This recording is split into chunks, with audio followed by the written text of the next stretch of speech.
Monday Night Football. Russell Wilson in a Broncos uniform returning to Seattle. Quarterback scales, Pete Prisco.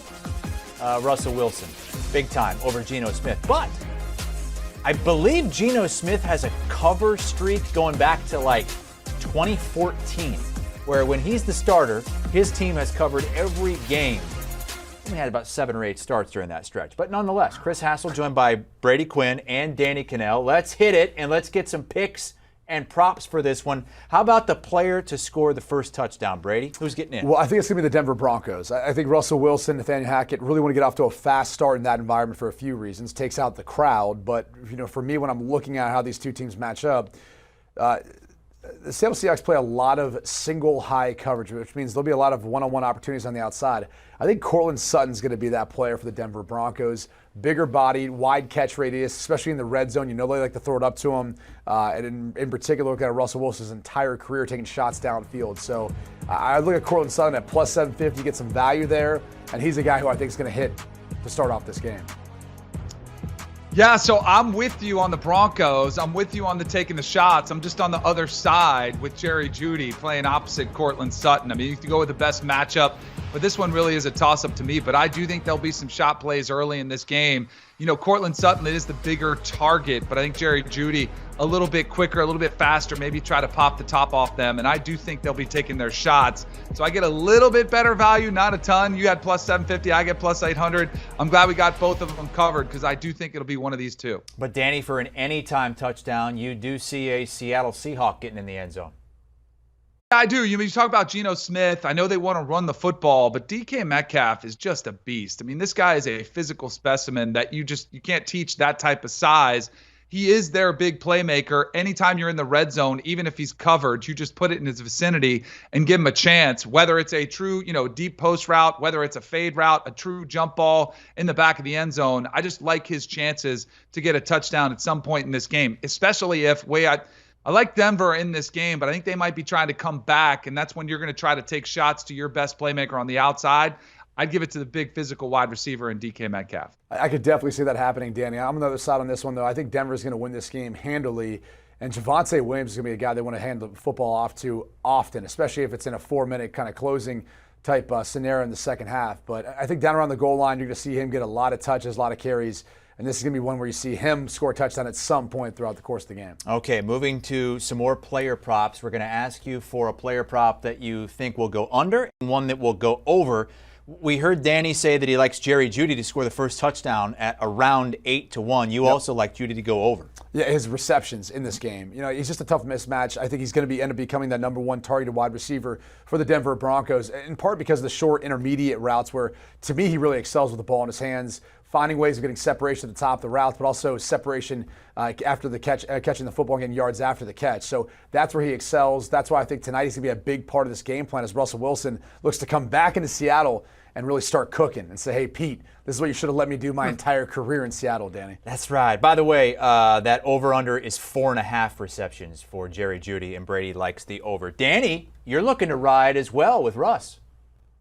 I am. I mean, riding the same theme here, which makes me a little bit nervous because it almost seems too easy that the Denver Broncos are just going to go back with Russell Wilson in his old stomping grounds and just go out there and put a whooping on him. But I do think the best players in the game, which I do consider Russell Wilson still, they step up on the biggest stage.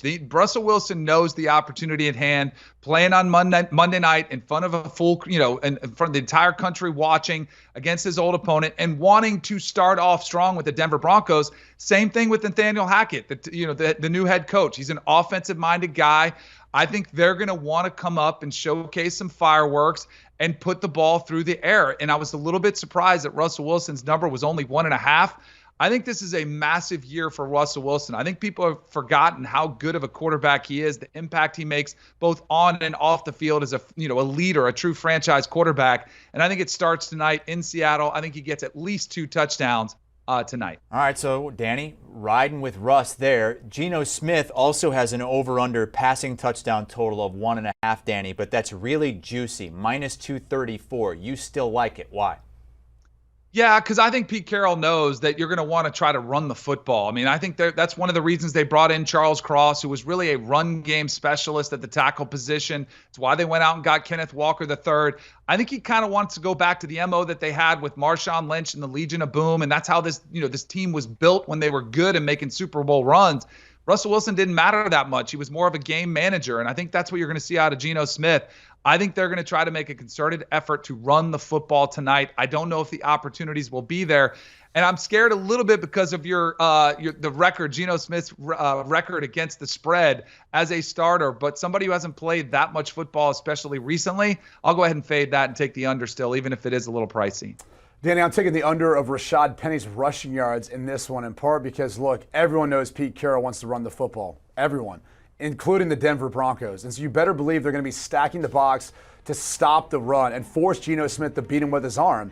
And look, I know you got DK Metcalf and Tyler Lockett out there who deserve a lot of attention, but you have the personnel in Denver to match up with those guys. Pat Surtain's in for a huge year. You better believe he's going to be playing a lot of man-to-man tonight, along with Ronald Darby, who's up to the task. And you might even say the Denver Broncos secondary is the strength of that defense. So for that reason, load up the box, let those guys play one-on-one and see if Geno Smith can beat you. And if he can't, you hold Rashad Penny below that rushing total. And if you end up dissing yourself enough, the Seahawks are going to be in a position where they're not even going to be running the football. They're going to have to throw to come back into the game. So it sounds like you like the Broncos. They are 6.5-point favorites in this game. The total is 44. I do, and I think we've had a mixed bag of results as far as home underdogs. We talked about it, previewing some of these games last week. 10 of the 16 games had home underdogs, at least earlier in the week. And mixed results as far as what all took place or transpired from that. The reality is, though, this Denver team is the more talented team. They've got the better quarterback. And not that it matters that, Russell Wilson's coming back in there with something to prove. But I do think when they have the opportunity to, he is going to try to step on the throat. He's going to do exactly what Pete Carroll would try to do if he was his quarterback at the end of games, is not let up. And I've sat in that locker room and I've listened to Pete Carroll say it. So I can assure you Russell Wilson's going to have some of those words for his teammates and trying to convince Nathaniel Hackett to keep chucking it and keep trying to pour it on if they get up big versus Seattle. I agree with everything you say, Brady. It just seems too easy, and it never is. And you mentioned some of those dogs. That's the thing that, I was taken away yesterday. We had 7 games with, field goal, lead changes in the last 2 minutes of the game come down to the wire. It's hard to blow people out. So I'm going to stay away from them. If I had to make a pick, I would go ahead and lay the points with the Broncos. But as kind of a hedge, I'm going to take the under 44 because I do think it could get ugly.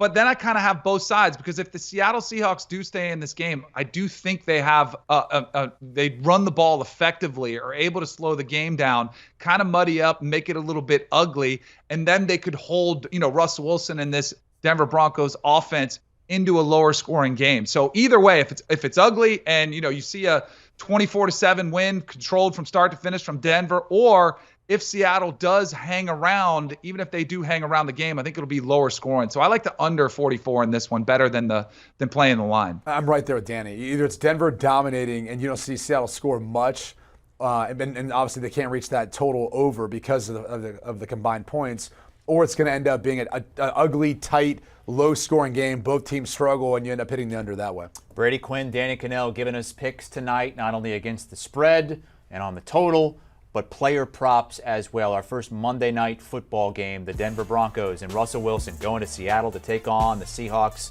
First touchdowns, Brady thinks it's going to go to Cortland Sutton.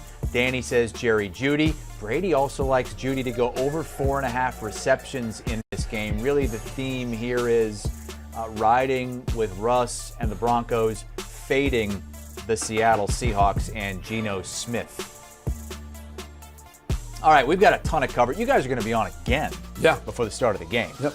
A bunch of coverage beginning at 6 o'clock Eastern time on this game. That'll take you up to kickoff. Brady, Danny will be joined by Bryant McFadden. Also, Best Bets with Kenny White, Todd Furman, and Petey Prisco joining the program as well. And DFS advice from the FFT crew, including Jamie Eisenberg.